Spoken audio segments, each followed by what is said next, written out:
어, 말씀을 볼 건데 오늘 6강입니다. 6강 예수님의 삶 내용이고요. 우리 1강부터 5강까지를 한번 정리를 해보면 좋을 것 같아요. 우리 1강은 성경의 복음에 대해서 우리가 박현신 목사님을 통해서 말씀을 듣게 되었고, 그때 가장 제게 왔던 부분들은 복음만이 복음이다. 너무 귀한 말씀 같아요. 그렇죠? 원조는 원조죠. 그렇죠? 다른 게 대체할 수 없는 거잖아요. 그래서 복음만이 복음이라는 그 말씀들이 성경 기록의 목적, 예수님이 하나님의 아들이신 것과 그리스도인 것을 믿게 하기 위함이 성경 기록의 목적입니다. 그냥 다른 거 뭐 치유, 성공, 뭐 여러 가지 회복, 뭐 많은 것들이 있겠지만 그것을 강화시키고 그것을 답을 주려고 성경이 기록된 것이 아니고 예수가 그리스도이시고 하나님의 아들이신 것을 믿게 하려고 성경이 기록되었다. 저는 그 부분들을 그리스도 목적적이라는 말을 계속 말씀을 드리고 있습니다. 특별히 뭐 구약과 신약으로 나눠져 있는데요. 구약은 그리스도가 어떤 일을 하실 것인지를 전제해서 쓴 책이에요. 39권이. 그리스도는 이런 역할을 하실 것이다. 이 역할을 왜 하냐? 백성들한테 이런 문제가 있기 때문이다라고 말한 것이 성경, 구약 성경 전체의 어떤 디자인된 모습이에요. 그는 제사장의 역할을 할 것이고, 모세경을 통해서 볼 수 있죠. 또 역사서를 보게 되면 그가 왕으로서 역할을 할 것이고, 선지서를 보게 되면 그가 선지자의 역할을 할 것이다라가 구약의 어떤 기록의 관점입니다. 그러니까 그리스도가 어떤 사역을 할 것이냐, 제사장과 왕과 선지자 역할을 하겠다는 것이 구약 기록한 목적이에요. 결론적으로 한마디로 말하면 메시아가 옷을 꺼내는 것이죠. 어떤 메시아냐? 참 제사장 역할을 할 것이고, 참 왕 역할을 할 것이고, 참 선지자 역할을 오실 것인데 그분이 메시아다. 그분이 그리스도다. 이렇게 말을 하는 것이죠. 히브리어는 우리가 메시아라고 말하고 헬라어는 그리스도라고 말을 하니까요. 그렇죠? 어쨌든 구약은 그리스도의 사역을 묘사하고 있고 기록하고 있고 예언하고 있다. 그렇죠? 신약은 뭘 말하고 있습니까? 그건 누가 그리스도인데 이거 말하고 있는 거예요. 구약에서 그리스도를 묘사했잖아요. 그분이 이렇게 죽을 것이고 이렇게 태어날 것이고 이렇게 과정을 거치실 것이고 얼마에 팔리실 것이고 또 어떻게 될 것이고 이런 내용들을 구약에서 언급을 하고 있고요. 막상 신약에서는 그분이 누구냐를 찾고 있는 거예요. 사복음서에서는 그분이 어떤 인생에 대해서 어떻게 태어나셨고 어디에 태어나셨고 그건 누구의 후손이며 그리고 그는 어떤 일을 하셨으며 어떻게 그분이 죽었으며 어떻게 부활했으며 어떻게 승천했으며 그분이 가셨는데 다시 그분을 어떻게 우리가 기다려야 될지를 기록하고 있는 것이 신약입니다. 구약이 그림자라면 신약은 실체죠. 구약은 분양하우스, 모델하우스. 신약은 실제 집인 거예요. 누가 모델하우스에서 삽니까? 그렇잖아요. 그 집 살 사람이 별로 없잖아요. 며칠 뒤에 부숴버릴 건데. 구약은 다 예표고 그림자입니다. 구약에서 던져진 공이 신약에 딱 도착하는데 도착점에 누가 있냐면 예수 그리스도가 딱 서 계신 거예요.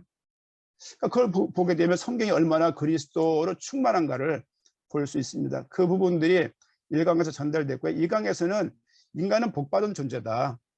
하나님의 형상을 닮은 존재고 그는 왕적인 존재였고 영적인 존재였고 하나님에게 언약을 받을 만한 언약적인 존재였음을 2강에서 말씀을 하고 있습니다. 3강에서는 어떤 인간에게 한 가지 언약을 주시죠. 모든 걸 다 먹어라. 이것만 먹지 마. 착각해서 그거 먹은 거 아닙니다. 그리고 실수로 먹은 게 아니에요. 먹고 나서 아이고 괜히 먹었네. 아이고 깜빡했네. 그런 게 아니라 의도적으로 자기 의지를 써서 그걸 먹었다는 것이죠. 불순종했다고 볼 수 있는 것이고 인간관계에서 우리 신뢰가 얼마나 중요합니까? 그렇죠? 하나님과 인간과의 약속은 신용의 문제지만 하나님과 약속은 생명의 문제거든요. 그 약속을 불순종하여서 아담과 하와가 하나님 앞에서 범죄하게 되었다가 문제의 시작이었고요. 그래서 사람들이 혼돈과 공허와 혼란 가운데 살아갈 수밖에 없는 상태가 되었다가 3강이었습니다. 4강 보니까 문제의 본질을 말씀해 주셨는데요. 한마디로 말하면 문제의 본질이 뭐냐? 이거 경제 문제가 아니고 인간 문제가 건강 문제가 아니고 건강 문제가 얼마나 중요해요. 우리가 다 지금 장애우들을 함께하고 있는데 뭐 어딜 쉽게 갈 수도 없고 건강 문제가 작은 문제 아니거든요. 근데 인간 문제는 건강 문제가 아니라고 말하고 있는 거예요. 인간 문제 질병 문제가 아니고 인간 문제는 경제 문제가 아니고 인간 문제는 하나님과 단절된 문제다라고 문제 본질에서 말을 하는 것이죠. 정리하자면 사탄으로 말미암아 인간이 범죄하여 하나님과 단절된 거예요. 그럼 여러분 이 모르는 말이 있습니까? 다 아는 말이잖아요. 이 말로 들으면 안 되고요. 이 의미가 좀 강하게 받치지 않으면 그냥 이거 여러분들이 아무런 스피릿과 그런 어떤 정서와 어떤 느낌과 그런 거 없이 전하면 그냥 이렇게 정보로 전달되는 거예요. 그거 별로 무익합니다. 꼭 기억하세요. 사탄으로 말미암아 인간이 범죄한 거예요. 사탄으로 말미암아 범죄한 게 아니라 사탄으로 말미암아 인간이 각각 개개인이 범죄한 것이고 하나님과 단절된 것이 인간에게 본질적인 문제다. 또 좀 전에 우리 김미리 전사님이 말씀하셨던, 그래서 인간이 이 문제를 스스로 해결할 수 없기 때문에 하나님은 이 문제를 해결하기 위해서 이 땅의 문제를 해결하고자 보내신 유일한 구원자가 있는데 그분이 누구냐? 그분이 메시아라고 말하는 거예요. 요 5강까지가 구약 성경을 기반으로 한 내용입니다. 6강이 신약부터 시작하는 내용이라고 보시면 될 것 같아요. 그러니까 5강까지는 인간이 어떤 존재였고 인간이 어떤 문제가 있었고 이 문제를 해결하기 위해서 하나님께서는 아까 말씀하셨던 창세기 3장 15절 원시복음, 최초복음, 시초복음, 1번 복음, 오리지널 복음을 여자의 후손이 올 것을 말씀을 하신 것을 우리가 알고 있습니다. 전 4가지 사건과 4가지 인물로 창세기 속에서 메시아 오심을 계속 예표하고 있는 부분들을 알 수 있죠. 구약에는 참 예수님의 그 메시아에 대한 예언이 많고요. 모형이 많고요. 그리고 사건이 많고요. 예표가 참 많아요. 다양하게 모든 성경에서 계속 예표하고 예언하고 모형을 보이고 있습니다. 왜? 실제 하나님이 준비하신 메시아를 예표하기 위한 것을 알 수 있습니다. 오늘 6강은요. 예수님의 삶, 시간을 좀 많이 남은 것 같아서 제가 천천히 여유롭게 하고 있습니다. 목사님 감사합니다. 오늘 내용을 보니까 우리 여러분 교재가 없으시겠지만 첫 번째 제목이 메시아에 대한 300여 가지 예언의 사실적 성취의 삶입니다. 한 7가지 정도의 구약의 예언들이 나와 있어요. 이렇게 생각하셔야 돼요. 이 예언들은 뭘 의미하냐면 이 예언을 최소한 성취한 분이 메시아다. 그렇죠?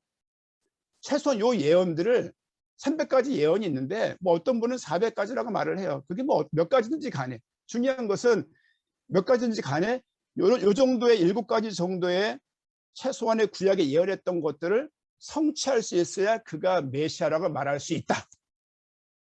이렇게 보면 아주 간단해지는 겁니다. 근데 제목이 예수님의 삶이에요. 지금 구약에서 예언했던 메시아를 말하려고 그러는데 예수님의 삶을 왜 이야기하냐는 말이에요. 예수님의 삶 속에서 이 내용들이 성취되었음을 말하고 있는 거예요. 내용을 보게 되면 첫 번째 아브라함과 다윗의 자손입니다. 그러니까 아브라함의 씨로 창세기 22장 17절 말씀 보니까 내가 내게 큰 복을 주고 내 씨가 크게 번성하여 하늘의 별과 같고 바다의 모래와 같게 하리니 내 씨가 그 대적의 성문을 차지하리라. 또 내 씨로 말미암아 천하 만민이 복을 받으리니 이는 내가 나의 말을 준행하였음이라 하셨다 하니라. 메시아가 올 것인데 누구의 후손으로 와야 되냐? 반드시 아브라함의 후손으로 와야 돼요. 제가 오늘 약간 시간이 돼서 검색을 해봤어요. 한국에 메시아가 몇 명 있나 검색해 보니까 그 이단 연구소에서 조사한 게 있더라고. 보니까 2020년도에 자칭 성부 하나님이 20명 있고요. 한국에요. 자칭 재림주가 50명 있다고 말합니다. 독일이란 나라에서 어떤 종교 무슨 이단 협회에서 뭘 조사한 게 있는데 전 세계에 메시아가 몇 명 있냐를 이렇게 조사했더라고요. 독일 사람들이. 몇 명이냐? 전 세계 1500명 있다고 말합니다. 1500명. 메시아가 현재 1500명이 있대요. 여러분 잘 보세요. 여러분 여기 따라다니고 있는 목사님 혹시 메시아가 아닌지 잘 보세요. 이렇게 많은 줄 몰랐는데 최소한 메시아라고 말하려면 조상 중에 누가 있어야 돼요? 아브라함이 있어야 돼요. 족보를 까던가 아니면 진짜 한번 생각을 해봐야 되는 거예요. 그러니까 아브라함만 조상이면 메시아가 되냐? 그렇지 않다는 것이죠. 또 아래 내용 보니까 사무엘하 7장 8절 16절 말씀 보니까 내 수완이 차서 내 조상들과 함께 누울 때 내가 내 몸에서 내 씨를 내 뒤에 세워 그의 나라를 견고하게 하리라 라고 말을 하면서 실제 다윗에 대해서 말을 하고 있습니다. 다윗의 씨로 또 와야 되는 거예요. 이런 예언들을 마태복음 1장 1절 말씀 보니까 여러분 잘 생각하세요. 신약을 여는 첫 번째 구절이에요. 마태라는 사람은 유대인들에게 복음을 전하는데 주력했던 사람이고요. 그리고 뭐 마가복음, 누가복음, 요한복음에 비해서 마태복음은 성경 인용이 굉장히 많습니다. 왜냐하면 유대인들에게 복음을 전하는 것이었기 때문에 마태는 구약 성경을 많이 쓸 수밖에 없었던 거예요. 왜? 신약 시대에는 신약 성경이 있었다 없었다? 없었다. 신약 시대 때 봤던 모든 성경은 다 구약인 거예요. 구약을 아는 사람들은 대부분 유대인들인 것이죠. 지금 마태는 구약 성경을 들어서 그걸 종합해서 말하는 거예요. 아브라함과 메시아는, 예수님은 아브라함과 다윗의 자손이고 아브라함과 다윗의 자손 예수 그리스도의 계보, 족보를 지금 적고 있는 것입니다. 이걸 보게 되어지면요, 누가복음을 족보를 보든 마태복음 보든 그 어떤 거 보든지 간에 실제 예수 그리스도가 다윗의 후손인 것을 알 수가 있습니다. 아브라함의 씨 이어야 되고 그리고 다윗의 씨 이어야 되는 거예요. 지금 자칭 메시아 분들은 증명해야 돼요. 호적을 뭐 등본을 떼던가 호적을 떼던가 해가지고 실제 자기 윗대에 아브라함이랄지 다윗이 2명이 있어야 돼요. 최소한 1명은 있어야 돼요. 1명은. 근데 아씨가 있나요? 우리나라에? 다씨가 있는지 모르겠는데 어쨌든 여러분, 실제 그 인물들이 내 조상 가운데 있어야 그가 메시아라고 주장할 수 있는 첫 번째 요소가 되는 거예요. 이런 단순히 예수님이 아브라함의 씨, 다윗의 씨만 알아도 이상한 사이비 이단들이 안 생길 수 있는 거예요. 거기에 수많은, 여러분 신천지 몇 명가 있습니까 도대체? 여러분 신천지는 이만희 그 교주가요, 경북 청도군 풍덕면이에요. 누굽니까? 또 문선명, 그 사람 북한이야 고향이. 북한 어디 뭐 함경북도 정주인가 그래요. 아니 어떻게 함경북도 사람이, 어떻게 충청도 사람이, 어떻게 고향이 파리이고 런던이고 오사카인데 메시아가 될 수 있냔 말이에요. 메시아가 결코 포항에서 올 수 없습니다. 메시아가 결코 광명에서 올 수 없고요. 메시아가 결코 신도림이나 영등포나 해운대에서 올 수 있는 게 아니에요. 왜? 메시아는 최소한 성경에서 말한 대로 그 장소에 와야 되는 거예요. 뭐 그 추후에 나오는 구절이 있습니다만은, 두 번째 뭡니까? 동정녀 탄생. 남자를 모르는 몸으로 여자 스스로 임신을 해서 아이를 낳을 수 있어야 돼요. 그럴 수 있나요? 자연 법칙 아래에 있는 모든 인간들이 그럴 수가 있나요? 새들은요, 암컷이 있으면 알을 낳더라고요. 암컷만 있어도. 저 깜짝 놀랐어요. 그 암컷은 알을 낳으면 그 알이 부화가 돼야 안 돼요? 안 돼요. 그게 저거의 무정란. 새는 알을 낳는데 수컷이 없으면 그게 부화가 안 된다고요. 제가 실제 그걸 보고 새를 키워봤던 사람이라 제가 잘 압니다. 집에, 넘어갑시다. 말 길어지니까. 어쨌든 남자를 모르는 몸으로, 여자의 몸으로 아이를 낳을 것을 이사야서 7장 14절에서 말하고 있고요. 마태복음 1장 18절에서 23절까지 또 나와 있습니다. 18절 말씀 보니까 예수 그리스도의 나심은 이러하니라. 그의 어머니 마리아가 요셉과 약혼하고 동거하기 전에 성령으로 잉태된 것이 나타났더니, 어떻게 잉태되었냐? 성령으로 잉태하였다. 그렇죠? 남자 여자의 자연적인 그런 힘이 아니라 하나님에 의해서, 하나님의 계획에서 잉태가 되었음을 성경에서 예언하고 있고 성취되었다고 말하고 있다. 점점 뭘 드러내고 있냐면요, 예수님이 메시아의 예언을 조금씩 성취하고 있네. 예수님 보니까 저런 삶의 흔적들이 구약의 내용들을 그냥 성취하고 있는 것이라고 지금 보여지는 것이죠. 3번 말씀 보니까 베들레헴에서 탄생할 것을 말씀을 하고 있습니다. 베들레헴 에브라다야, 너는 유다 족속 중에 작을지라도 이스라엘을 다스릴 자가 내게서 내게로 나올 것이라. 그의 근본은 상고의 영혼에 있느니라. 그렇죠? 실제 예수님은 다윗의 씨로, 다윗이 고향이 베들레헴이에요. 최소한 메시아는 베들레헴에 와야만 되는 거예요. 결코 딴 지역에 태어난 사람은 메시아가 아니다. 그렇죠? 우리가 한국에서 보고 있는 모든 사이비 교주들, 아무리 능력이 뛰어나고 병을 낫게 하고 눈을 뜨게 하고 다리가 길어지게 하고 이빨이 막 금리빨을 바뀌게 한다 할지라도 머리가 돼버리는데 머리가 그냥 숱이 엄청 났어요. 그렇게 하는 능력을 발휘한다 할지라도 그가 베들레헴에 태어난 것이 아니고 아브라함의 씨로 다윗의 씨로 온 것이 아니고 또 엄마 혼자 아빠 모르게 애를 낳은 것이 아니면 그런 메시아가 될 수가 없습니다. 신약 성경을 보니까 이 예언들을 성취하고 있는 인물이 한 명이 등장하는 거예요. 그분의 이름이 누구냐? 그분이 예수님인 거예요. 그렇죠? 예수님이 어느 날 메시아가 된 것이 아니고요, 메시아가 예수님으로 오신 것이죠. 그렇죠? 성경은 지금 그것을 말을 하고 있습니다. 스가랴 말씀 보니까 은 30에 팔릴 것을 말을 했고요, 은 30개 팔릴 거를 스가랴 11장에서 말하고 있고요, 마태복음 27장 9절에서 은 30에 팔렸음을 말을 하고 있습니다. 생각을 해보세요. 지금 스가랴 쓰던 당시가요, 거의 제가 알고 있기는 BC 500년 당시예요. 500년 이후에 은 30개가 딱 맞을 확률이 얼마, 예를 들면 제가 말하는 거죠. 뭐 10분 뒤에, 20분 뒤에, 3일 뒤에 말하는 것도 복잡한데 500년 뒤에나 오신 예수님 그 당시에, 그렇죠? 은 30개 팔릴 것을 예수님 돌아가신 다음, 예수님 조작할 수 있는 게 아니에요. 누가 요 예언만 가지고 있다가 그걸 지켜보고 있다가 이걸 했다, 그럴 리가 없잖아요. 그럴 확률이 있을 수 있습니까?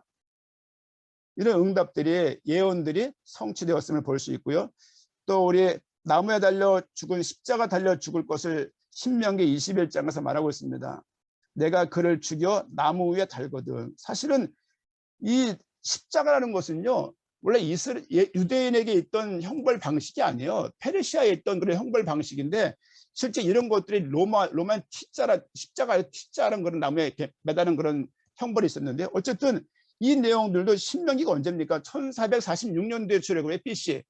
그때 한 것이 거의 1446년 그것이 예수님 당시에 나무에 달린다고 예언했는데 그 예언이 성취될 확률이 얼마나 되겠습니까?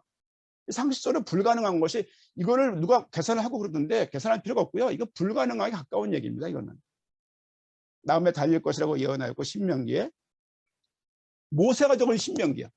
그렇죠? 십자가, 여러분 모세가 성경 적을 때가 언제예요? 그게 어떻게 이게 이루어질 수 있냔 말이에요. 정서적으로, 이게 합리적으로, 이게 이론적으로. 십자가에 못 박혀 죽게 되었고, 여러분 십자가가요, AD 70년 그 유대의 독립운동했을 때, 이제 독립 전쟁 후에 유대가 로마에 함락을 당해요. 매일 500명씩 십자가 달아서 죽였대요. 매일 달아서. 나중에는 더 이상 십자가 만들 나무가 없는 거예요. 더 이상 십자가를 꽂을 땅이 없는 거예요. 그 정도로 십자가가 어마어마한 형벌이었습니다. 물론 예수님은 그 전에 돌아가셨지만 십자가의 로마의 형벌에 의해서 돌아갈 것이 예언되어졌고 성취되었음을 볼 수가 있습니다. 또 부자의 묘에 장사될 것을 우리가 내용을 통해서, 뭐 상식적인 부분이니까 뭐 알 수가 있습니다. 그리고 7번째 보니까 부활인데요. 시편 16편에 내 영혼을 수월에 버리지 아니하며 주의 거룩한 자를 멸망시키지 않으실 것임을 말씀했었고요. 마태복음 28장에 천사가 여자들에게 말하 이르되 너희는 무서워하지 말라. 십자가에 못 박힌 예수를 너희가 찾을 줄을 내가 아노라. 그가 여기 계시지 않고 그가 말씀하시던 대로 살아나셨느니라. 와서 그가 누우셨던 것을 보라라고 말씀을 하고 있습니다. 수월에 버림받지 않고 멸망받지 않고 그가 살아날 것이다. 하나님에 의해서 일으키심을 받았고, 그는 하나님이시기 때문에 하나님이라는 증거로 스스로 일어나신 거예요. 이 두 가지가 성경에 다 나와 있습니다. 하나님이, 성부 하나님이 일으키셨고, 성령 하나님이 일으키셨고, 실제 그가 하나님이라는 증거로 스스로 일어났음을 성경에서 증언하고 있는 것을 너무 우리가 쉽게, 어렵지 않게 성경에서 볼 수가 있습니다. 다시 살아났던 인물들이 성경 얼추 보니까 한 7명 돼요. 그들은 다 아마 죽었겠죠. 그 이후에 뭐 나사로랄지, 뭐 베드로의 장모랄지, 야이로의 딸이랄지 다 살지 않았습니까? 근데 그들은 어느 순간에 다시 죽는 것이죠. 예수님은 죽지 아니하시고 승천하여서 소설 예배로 올라가셨다. 예수님의 부활과 좀 다른 부활이죠. 그들은 소생이라고 말할 수 있고, 예수님 부활이 참 부활의 모형입니다. 두 번째 내용 보겠습니다. 공생의 사역입니다. 공생의 사역. 예수님이 앞에 있는 내용들은 구약에 예언됐던 내용들이 어떻게 성취되었는가, 이런 내용을 보니까 예수님이 저 예언들을 다 성취하는 그 장본인이네. 예수님이 누구야? 이게 마태, 마가, 누가, 요한 4복음서의 각도인 거예요. 저분이 누군데? 저분이 저렇게 탄생했어? 동방박사가 왔단 말이야? 또 요한의, 세례 요한의 어머니가 저를 마리아를 보고 찬양했단 말이야? 저 뭐지? 어릴 때 성전에 가서 저런 말을 하셨단 말이야? 이런 탄생과 많은 또 고난과 십자가의 죽음과 부활과 승천을 말하는 그 이유는 저분이 메시아라고 계속 말을 하고 있는 거예요. 메시아라고 마태가, 마가가, 누가가, 요한이, 사도 바울이, 베드로가, 수많은 성경의, 신약 성경의 그 저자들이 동일하게 똑같은 고백을 하고 있는 것이죠.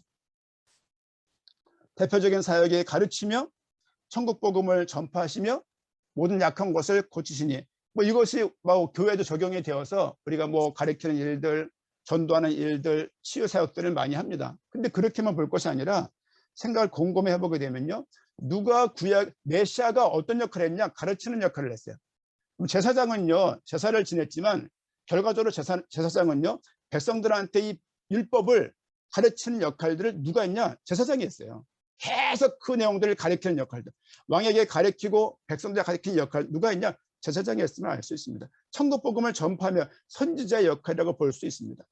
모든 약한 곳을 고치시니, 그럼 왕이라고 말했을 때요, 왕, 우리 그 앞과에서 우리가 제사장, 선지자, 왕을 봤잖아요. 왕은 어떤 역할을 하냐, 왕은 백성들을 보호하고 인도하고 다스리는 역할도 있지만 목양적인 역할, 목자 역할을 누가 했냐, 그가 왕이 했어요. 백성들을 돌보고 약한 것을 고쳐주고 부족함을 충당해주고 또 불편한 것들을 수정해주는 것이 왕의 역할이었습니다. 이 내용은 단순하게 교회가 모방해야 될 그냥 모델로서의 어떤 교회 사역 정도가 아니라 실제 그는 참 제사장이시면서 그는 선지자이시면서 왕이었다는 부분들을 이 구절에서 예표한다고 생각할 수 있습니다. 세 번째, 십자가 부활을 보니까 이게 좀 중요한 내용들인데요. 십자가 부활이 예수님의 사역 중에, 예수님의 인생 속에서 가장 중요한 게 뭐냐라고 물을 때 딱 두 가지를 말할 수 있어요. 뭐 두 가지 뿐이겠습니까만은, 여러분 생각해 보세요. 여러분 인생 속에서 어떤 게 제일 중요합니까? 저에게 묻는다면은 목사 된 거? 이거. 그리고 장가 간 거? 장가는 뭐 뭐가 있을까? 여러분도 뭐 있을 거 아니에요. 뭐 누가 아이 낳은 거, 이게 기쁜 거랄지, 뭐 여러분 인생일 때 뭐 집 산 거, 큰 사건이 있을 거 아니에요. 예수님의 인생을, 예수님의 삶을 보면서 삶 속에서 가장 핵심적인, 집중해서 봐야 될 예수님 삶 속에서의 핵심적인 일이 무엇이라고 말할 때 두 가지를 말할 수 있는데, 그게 십자가와 부활 사건인 것을 알 수가 있습니다. 십자가를 먼저 말씀드립니다. 십자가, 하나님을 만나는 길을 여셨다. 아까 거 잘 기억하세요. 사탄으로 말미암아 인간이 범죄하여 하나님과 단절되었다. 범죄 때문에 하나님의 관계가 단절된 거예요. 단절. 그렇죠? 인간이 가지고 있는 유일한 문제입니다. 사탄으로 말미암아 인간이 범죄, 하나님과 단절되었다. 이것이 인간이 가지고 있는 유일한 문제인 거예요. 유일한 답이신 예수 그리스도가 인생에 오셨으면 최소한 유일한 인생의 문제, 그 문제를 해결할 수 있어야 되는 거 아닙니까? 그런 각도로 보셔야 되는 거예요. 하나님을 만나는 길, 단절된 그 길을 여신 거예요. 어떻게 열었습니까?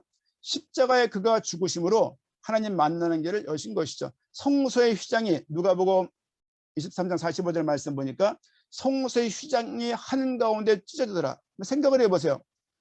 지성소가요, 5 곱하기 5 곱하기 5예요. 5m, 5m예요. 크지 않습니다. 지성소가. 그리고 휘장이 18m예요. 생각을 해보세요. 평택에 있는 성막 거기 가보면요, 얼마나 큰지 알 수 있어요.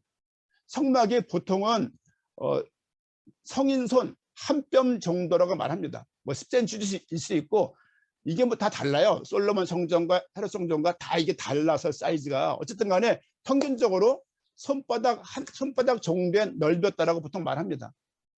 그냥 종이 한 장 찢는 건 쉽죠. 고자기 한번 찢으려면요, 꽤 힘써야 되는 거거든요. 한 뼘 정도의 두께, 300명 정도가 들어야 될 휘장 무게를, 휘장이 그냥 한 25cm 찢어진 게 아니고요, 한 1.2m 찢어진 게 아니고 18m 자체가 쫙 찢어진 거예요.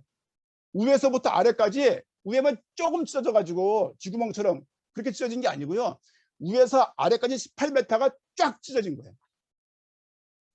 그럼 생각을 해보세요. 손수 하나 찢으려도 쉽지 않은데, 십자가 못 박혀서 죽는 그 순간 휘장이 쫙 갈라지면서 성소가 열려져 버린 거예요. 수천 년 동안 닫혀있던, 그렇죠? 닫혀있던 그 휘장이, 어둠에 가득했던 그 지성소 그 안이 쫙 찢어지면서 아마도 골고다 언덕에 있는 십자가를 딱 이렇게 보지 않았을까. 이렇게 지성소 안이, 이렇게 생각을 한번 해봐요. 여러분, 사가서 찢어진 게 아니고요, 무게에서 그냥 스스로가 찢어진 게 아니고, 그냥 그 십자가의 죽음과 그 휘장 찢어진 것들이 관련이 있다라고 성경에서 말을 하고 있습니다. 십자가 운명하시는 그때 찢어진 것이죠. 더 이상 휘장이 하느님께 나가는 길을 막고 있을 수가 없는 거예요. 왜? 동물의 제사를 통해서는 1년 동안 유효기간, 거룩할 수 있는, 죄 없다 여길 수 있는 기간이 1년 동안 아닙니까? 대속죄일 날만, 대제사장은 대속죄일 날만 지성소에 들어갈 수 있어요. 나머지는 못 들어가요. 딱 하루만 들어가요. 하루만. 하루 들어가서 4차례를 들어가요. 향로 갖다 놓고 나와서 피 가져가서 자기 죄를 사하고 또 나와서 백성들의 죄를 사하고 또 나왔다가 향로를 치우려고 들어가요. 총 4번 들어갑니다. 그래서 성경에서는 단번이라고 말하는 거예요. 번거롭게 막 네 죄 사하고 쟤들 죄 사하고 뭐 그렇게 하는 게 아니라 예수 그리스도가 완전하시고 하나님이시기 때문에 그분의 죽음이 완전한 것이고 율법을 충족시켰기 때문에 그분이 단번에 단회적으로 한 차례로 끝냈다라고 말하고 있는 것입니다. 물론 여러 가지 의미가 있어요. 그런 의미도 있고 지속되던 수많은 제사를 그 한 번으로 스톱시킨 거예요. 그리고 더 이상 할 필요 없이 완벽하게 이 모든 것들을 해결했다는 의미에서 단번이라는 말을 한 3가지 정도로 해석할 수 있다고 볼 수가 있습니다. 동물의 피로 죽게 나아갔다면 신약에서는 예수 그리스도의 그 피로, 동물의 피로 하지 아니하고 예수 그리스도 하나님이신 그분의 피로, 생각을 해보세요. 하나님이신 그분이 동물의 피보다 몇 배가 나을까요? 3배? 4배? 그 말도 안 되는 비유잖아요. 동물의 피 가지고도 제사장들이 나갈 때 벌벌 떨고 나갔잖아요. 그 피를 겨우 드리고 그 잘못 따라가면 죽을 수도 있고. 근데 예수 그리스도가 하나님이라는 증거로 더 이상 제사를 드릴 필요가 없고 지성소에 들어갈 필요가 없다는 증거로 수장이 찢어진 것이 우리가 십자가 사건을 통해서 하나님을 만나는 길을 여셨다는 것을 우리가 볼 수가 있습니다. 요한복음 14장 6절 말씀 보니까 예수께서 이르시되 내가 곧 길이요 진리요 생명이니 나로 말미암지 않고는 아버지께로 올 자가 없느니라. 예수 그리스도를 통하지 않고서는 하나님께 나아갈 수 없습니다. 예수 그리스도는 하나님 만나는 길이에요. 단절된 문제를 예수 그리스도가 해결하신 거예요. 제사장들이 하나님께 대신 나아가서 백성들 대신에 동물의 피를 가지고 가서 지성소에 들어가서 제사를 지내고 나오잖아요. 나올 때 백성들이 드디어 죄가 사함받고 1년 동안 그들이 거룩함 가운데 거룩한 백성으로 살아갈 수 있는 거예요. 백성들이 나간 게 아니라 대신 제사장이 나가서 그걸 드렸다고요. 그런 것처럼 구약에서 보였던 그 예표처럼 예수 그리스도가 모든 제사장들을 대표하는 참 제사장으로서 이 역할들을 감당하시고 더 이상 제사 드릴 필요가 없어진 거예요. 우리 모든 사람들이 하나님께 나갈 수 있는 길을 여신 거예요. 이게 없었다면 우리는 지금도 양 잡고 막 그냥 피 내고 막 그냥 고기 굽고 막 연기에 막 그냥 피 비린내 막 그냥 생각해 보세요. 그 가죽 덮어는 그 얼마나 뜨거웠겠어요. 냉방시설도 없는데 그 안에 피를 피 보놓고 피 치운 거 아니에요. 피 보놓은 채 그냥 가만히 두는 거. 그거 피가 늘 덕덕지 쌓여가지고 그 냄새가 얼마나 심했겠냔 말이에요. 생각을 해보세요. 쥐 한 마리가 죽어도 냄새가 나는데 피를 매번 매일 그 분 피가 그 냄새가 얼마나 그거 썩은 내가 많이 나겠습니까? 또 덥고 향로를 폈을 연기 가득하고 그것을 하나님이신 예수 그리스도가 십자가의 죽음으로 완벽하게 해결을 하셨다. 두 번째는 죄의 문제를 해결하심입니다. 육체의 생명은 피에 있습니다. 내가 이 피를 너희에게 주어 제단에 뿌려 너희의 생명을 위하여 속죄하게 하였나니 생명이 피에 있으므로 피가 죄를 속하느니라. 이거는 성경에서 말하고 있는 레위기 아시죠? 모세경의 중심이 레위기 아닙니까? 레위기가 1번이에요. 레위기를 먼저 딱 주시고 다른 성경에 쓰였다고 말을 하잖아요, 보통. 어쨌든 레위기를 반복한 게 신명기입니다. 이 레위기에서 뭐라고 말하고 있냐면 율법책인데요.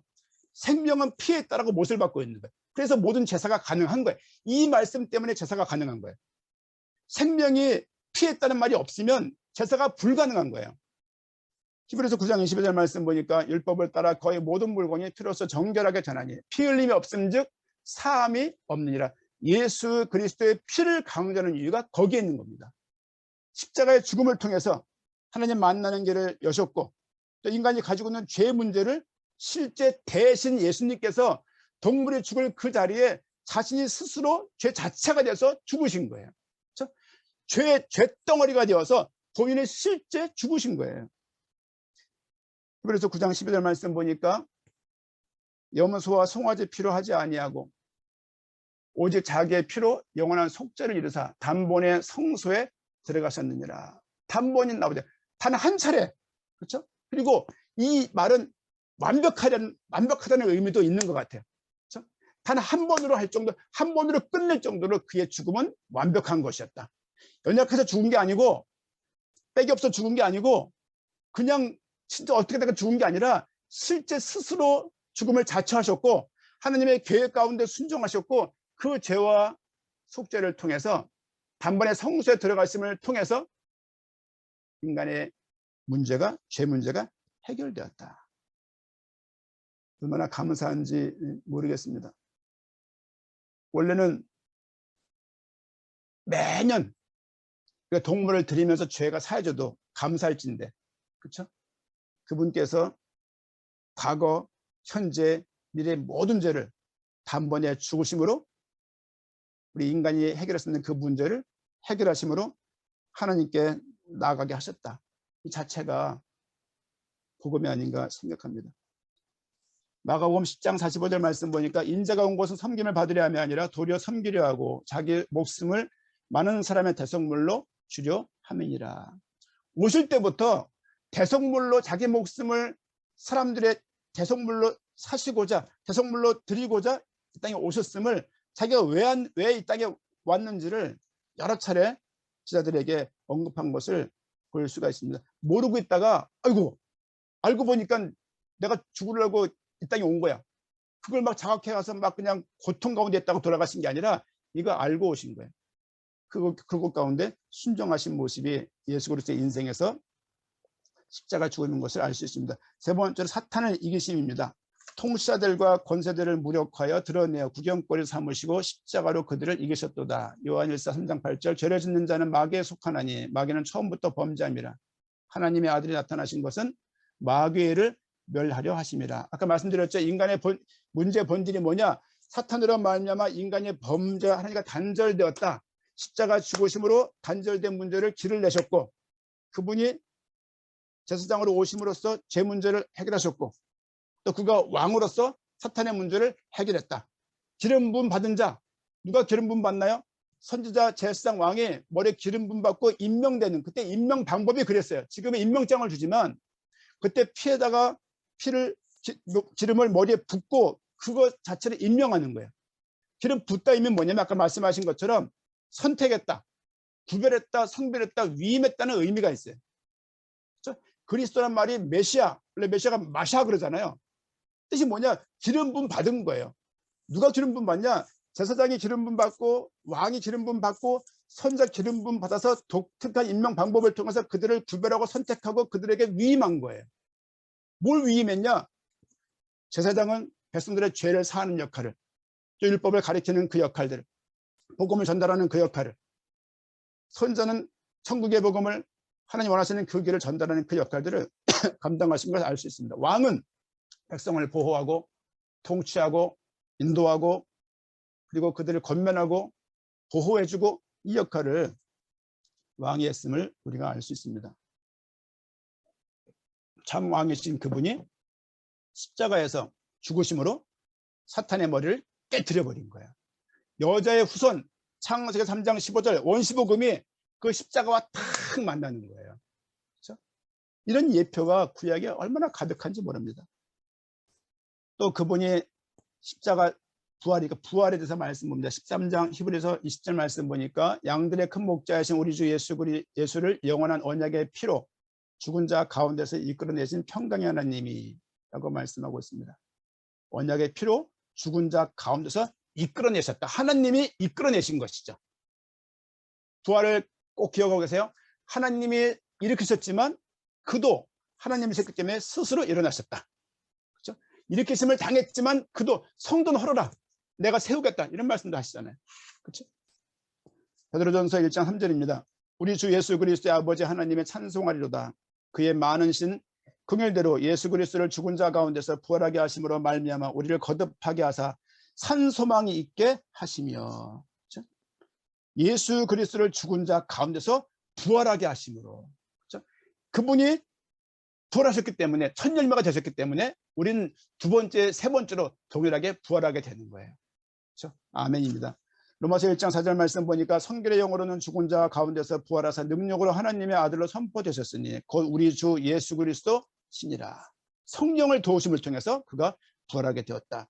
히브리서 2장 14절 말씀 보니까 자녀들은 혈과 육에 속하였으며 그도 또한 같은 모양으로 혈과 육을 함께 지니심은 죽음을 통하여 죽음의 세력을 잡은 자 곧 마귀를 멸하시며라고 말씀을 하고 있습니다. 십자가의 사건으로 하나님과 단절된 문제, 그렇죠?